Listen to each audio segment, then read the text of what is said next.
देश क्रीडा क्षेत्रात प्रगती करावा आणि युवकांनी मैदानाशी नातं ठेवावं अशी ही भारतीय संस्कृतीची परंपरा आणि त्यासाठी प्रशासन कोट्यावधी रुपयांचा खर्च हा प्रत्येक तालुकानिहाय करीत असतो.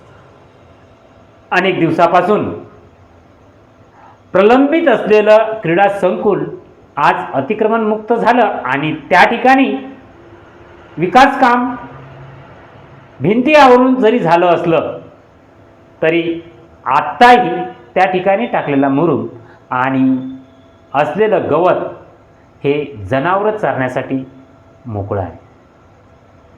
शोकांतिका एवढीच आहे की आज हे क्रीडा संकुल आणि त्यासाठी असलेले तालुका क्रीडा अधिकारी हा प्रशासनाचा एक भाग, परंतु अनेकांना शैक्षणिक स्पर्धा वगळता या तालुका क्रीडा अधिकाऱ्यांचा शोध लावणं कठीण होतं.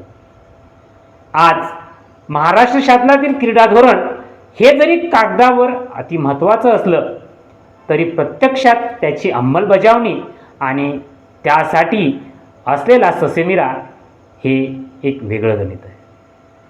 आज मध्यंतरी असलेल्या जिल्ह्यातील क्रीडा संकुल आणि त्यावर झालेला कोट्यावधीचा खर्च पाहता तेथे असलेल्या सुविधांचा व्हिडिओ पाहावयास मिळाला, तर शेगावही त्यात मागं नाही.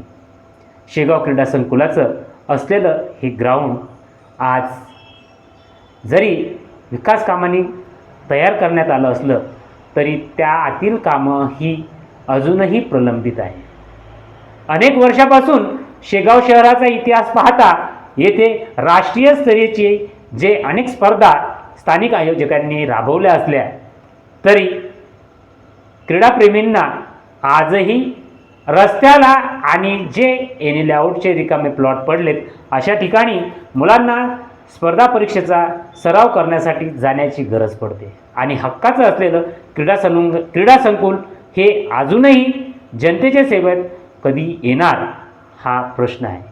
तरी आपण क्रीडाप्रेमी असाल आणि क्रीडा संकुल ही शेगावची गरज असं आपल्याला वाटत असेल तर आपलं मत नोंदवा आणि आपली मागणी ही प्रशासनाकडं कशी जाईल हा माझा मांडण्याचा हेतू. सदर व्हिडिओ आवडला असेल लाईक करा, सबस्क्राईब करा. मला ऐकून घेतलं त्याबद्दल धन्यवाद.